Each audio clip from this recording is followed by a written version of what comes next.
हाँ बच्चों, class 10th में त्रिकोणमिति में हम लोग सवाल लगा रहे हैं। अब सवाल नंबर 7वां, सवाल नंबर 7, इसमें क्या कह रहा है? कास थीटा बराबर 1/3 तब साइन थीटा का मान बताओ। कास थीटा बराबर 1/3 साइन थीटा बराबर बताना है। ठीक, अब विचार करो, कास का नाम लिया है उसने, कास थीटा, और कास थीटा बराबर होता है आधार बटे कर्ण, और साइन थीटा पूछ रहा है, लंब बटे कर्ण होता है साइन थीटा। हमने 3 का बताया था, याद कर लो भाई, लंब बटे कर्ण, आधार बटे कर्ण। तो अब लंब नहीं हमारे पास है, साइन थीटा उसने पूछ लिया, तो हमको लंब होना चाहिए, हमको लंब मिलना चाहिए। तो हमने बताया है चित्र बनाने के लिए कोशिश करो, चित्र हमेशा बना लिया करो एक छोटा सा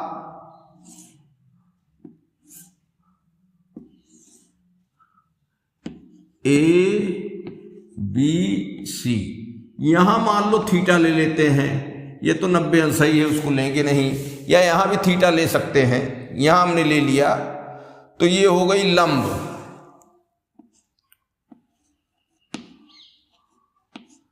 और ये हो गई आधार,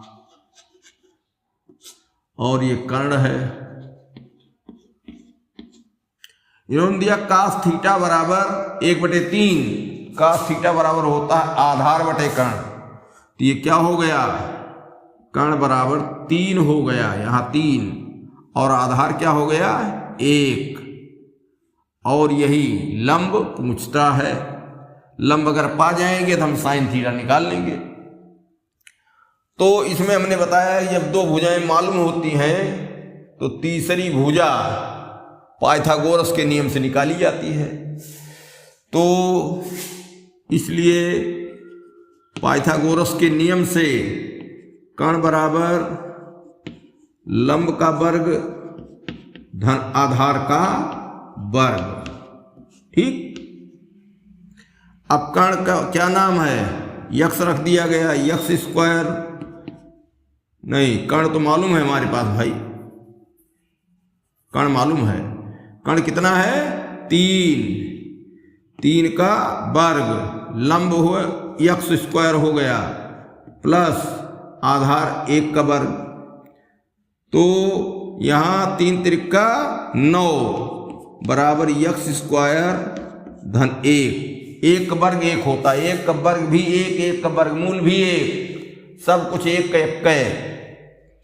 अब यक्स स्क्वायर हमको प्राप्त करना है, तो धन 1 इधर से इधर ले जाओ, बराबर पार कराओगे, धन 1 है, हो जाएगा ऋण 1।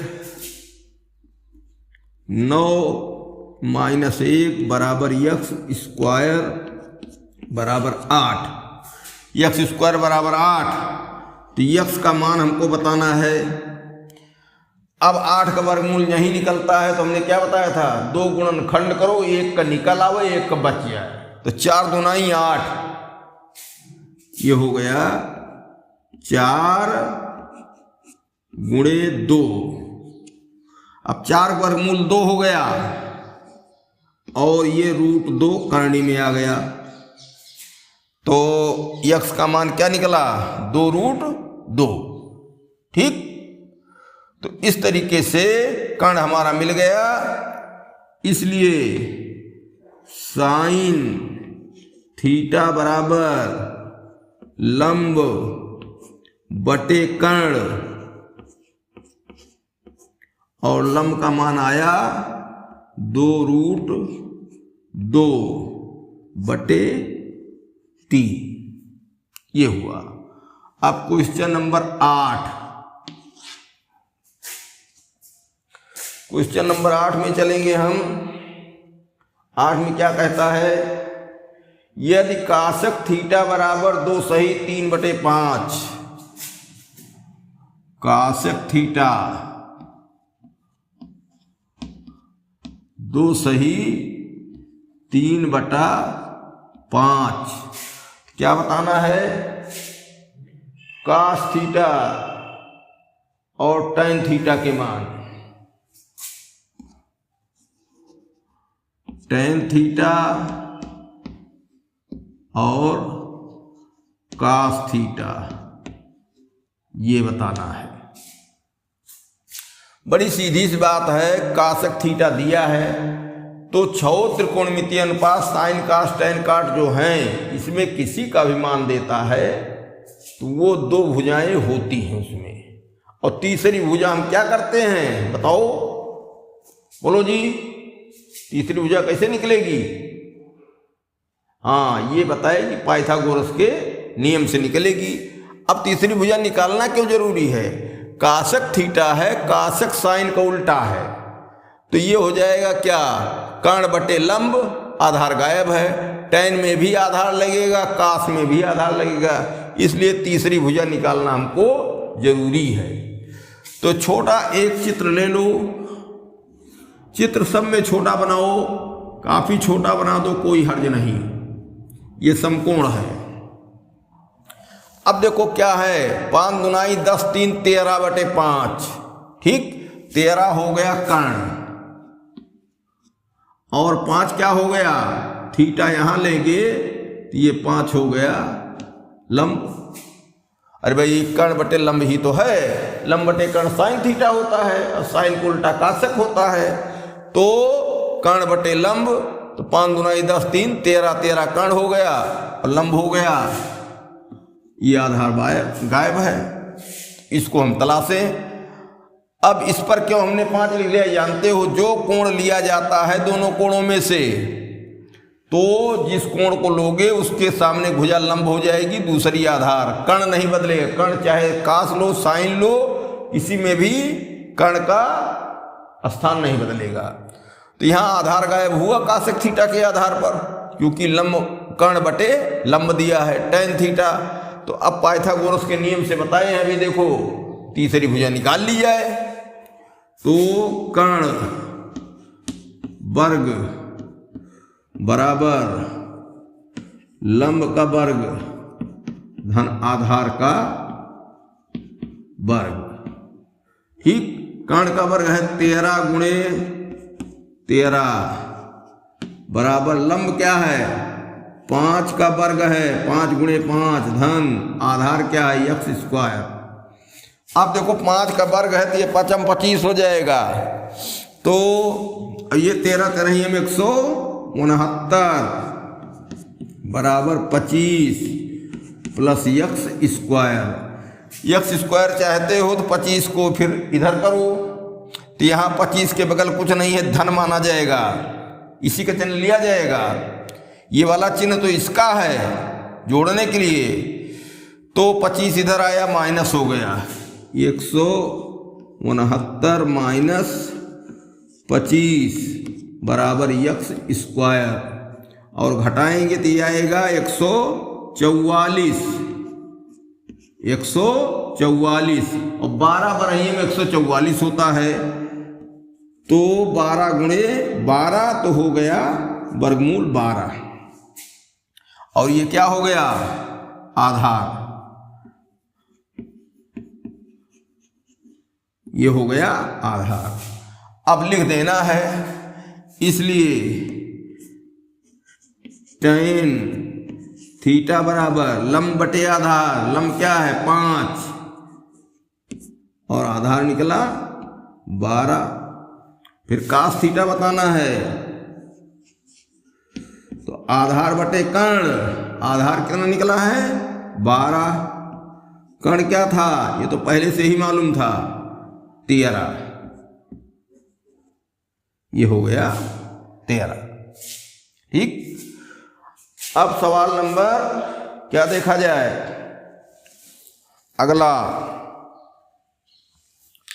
8वां नहीं 9वां सवाल नंबर 9।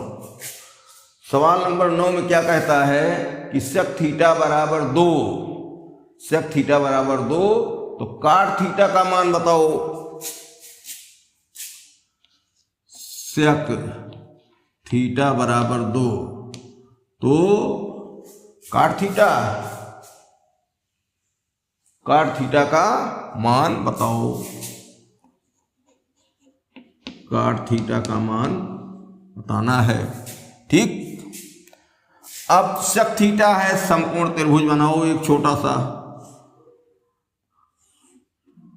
ये 90 अंश हो गया। ABC लिखो या ना ही लिखो, ये हो गया थीटा, यहां ले लो, यहां भी ले सकते हैं, जान लो, नहीं तो कहो यहीं बार बार लिया जा रहा है।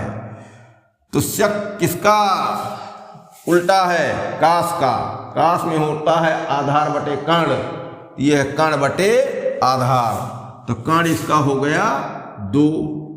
आधार क्या माना जाए? 1, क्योंकि कुछ नहीं लिखा है तो 2/1 मानेंगे, तो आधार इसका हो गया 1। यहां क्यों हमने लिखा? थीटा लिए हैं, थीटा के सामने भुजा लंब हो गई तो आधार ये बन जाएगी। अब पाइथागोरस के नियम से निकाल दो।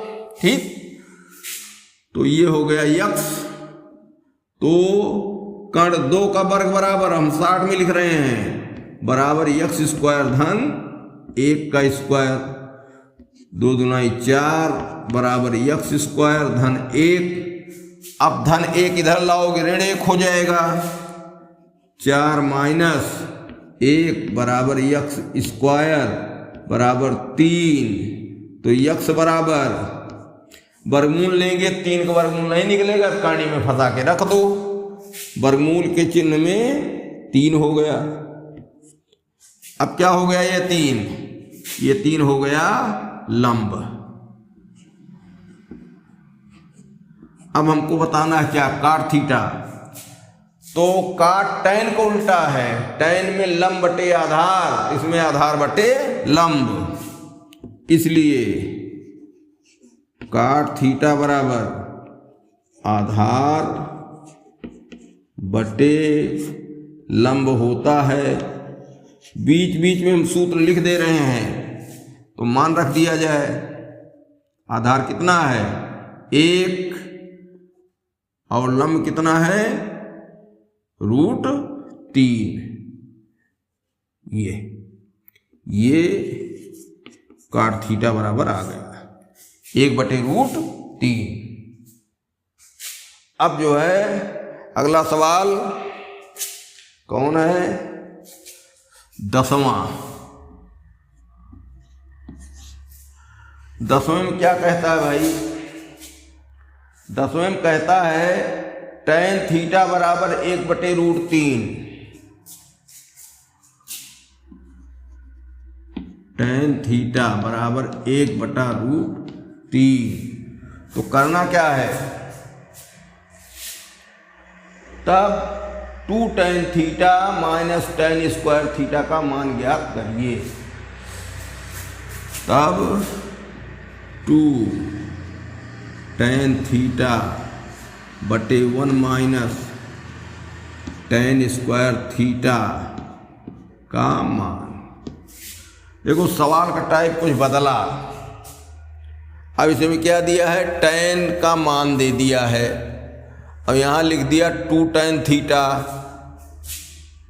2 tan थीटा बटे 1 माइनस tan² थीटा। अब ऐसा है कि tan हमको दिया है, tan में ही सवाल पूछ रहा है, तो हमको पाइथागोरस से यहाँ कोई नई भुजा निकालने की जरूरत नहीं है, क्योंकि नई चीज नहीं कोई दिया है। tan में दिया है, tan में पूछ लिया है। ठीक, तो हम क्या करेंगे? पाइथागोरस के नियम का प्रयोग यहाँ नहीं करना है, वहाँ इसकी जरूरत ही नहीं है। अब होगा क्या? कैसे लिखने का तरीका देखो। 2 या 3 अगर सबसे बाहर लिखा गया, साइन कास टैन सबके इधर, तो वो गुणा में माना जाता है। अगर स्क्वायर लिखा है तो tan² लिखा है तो समझो tan का वर्ग किया गया है। और थीटा के पास अगर लिखा गया है तो थीटा दुगना तिगना होगा। धीरे धीरे अभ्यास होगा, इसमें परेशान ना हो। त्रिकोणमिति अभ्यास से आती है, रटने से नहीं आती है, हड़बड़ाने से नहीं आती है। तो ये 2 गुणा में माना जाएगा। यहाँ 1 साफ है, माइनस tan स्क्वायर थीटा, तो tan का जो मान है उसका स्क्वायर करेंगे। ठीक, तो दो ही चीज समझो, जो पहले होती है वो गुणा में होती है, जोड़ घटाव में होती है। फिर अगर स्क्वायर करना है तो tan स्क्वायर लगेगा, ये नहीं थीटा पर स्क्वायर लग जाए, थीटा पर कभी स्क्वायर नहीं होगा। तो स्क्वायर tan साइन के ऊपर होगा, काट के ऊपर होगा, सेक के ऊपर होगा, थीटा के ऊपर कभी स्क्वायर नहीं होता है। तो मान रखा जाए, मान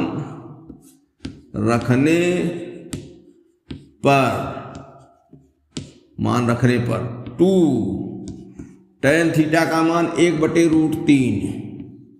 ठीक, अंश का अंश में काम करो, हर का हर में 1 माइनस tan स्क्वायर थीटा 1/√3 का स्क्वायर बराबर, देखो ये गुणा हुआ 2/1, जिसका हर नहीं लिखा बटा 1 मान लेंगे, चाहे त्रिकोणमित में चाहे वैसे भिन्न में, सब जगह बटा 1। तो अंशों का गुणा, हर का गुणा है तो 2 1 के 2/√3 बटे, यहाँ देखो खोलो 1 माइनस स्क्वायर हुआ तो 1/√3 हो गया, 1/3 हुआ भाई, 1/3 हो गया, रूट खत्म। अरे 1/√3 का स्क्वायर है, 1 का स्क्वायर हो कि 1 का ही रहेगा, √3 का स्क्वायर होगा तो केवल करनी हटेगी, 3 का 3 बना रह गया, ये है। अब आगे और ऊपर अंश वाला तो हर कर लिए हो, 2/√3 बटे, यहाँ अब देखो भिन्न का घटाव है तो 1/1 है, तो लघुत्तम इसका आया 3, 1 से भाग दिए 1 3 3 के 3 माइनस 3 से भाग दिए 1 तो 1 1 के 1 बराबर आ गया 2/√3 बटे 2/3।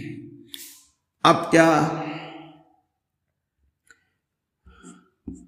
ये लेफ्ट हैंड साइड उठाया गया, लेफ्ट हैंड साइड। ठीक, तो अब इसमें क्या हुआ, 2/√3, नीचे वाली भिन्न उलट की गुणा होगी, 3/2, 2 कट गया बराबर 3/√3। अब क्या करें, ये उत्तर देखो हो गया है। अब इसको कहने की जरूरत नहीं है, हर का परमेयकरण करोगे तो √3 से ऊपर नीचे गुणा करो, तो ऊपर नीचे √3 से गुणा कर दिया जाए। भाई देखो एक भिन्न है, भिन्न के अंश हर में समान चीज से हम गुणा करते हैं। जब हमको सरल करना होता है, खास करके त्रिकोणमित में, यहाँ √3 है, यहाँ 3 है, तो हमने ये सोचा कि √3 से गुणा कर दें नीचे, तो डबल √3 से 3 बन जाएगा, ये 3 है दोनों कट जाएंगे, लेकिन ऊपर भी गुणा करना पड़ा तो वो √3 बच गया। तो बच गया, ये दोनों काटो, इससे 3 से दोनों काटो, क्योंकि दोनों गुणा होके 3 बनेंगे, तो बराबर √3। तो आंसर कितना आया, बराबर √3। ये आ गया इसका आंसर। इस तरीके से सवाल नंबर 10 तक हुआ। हाँ, सवाल नंबर 10।